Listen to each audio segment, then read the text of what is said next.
Ey musulman oğullar ve hasa ayallı oğullar.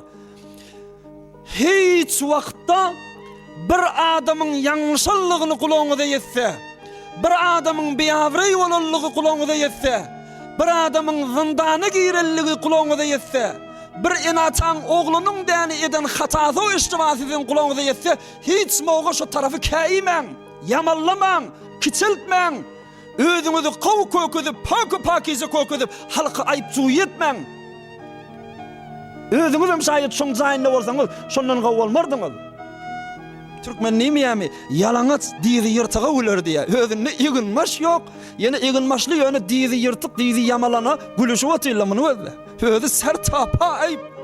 Ýylan öz egriligini bilmän düýän boýuna egri diýer diýe. Ýylan madyr özü şileň ýalyk tawlan ýatandyr. Onda da düýäni görenne, "Weh, muň boýnuň nagat füýraý diýip, egraý diýip aýtýan bolmaly."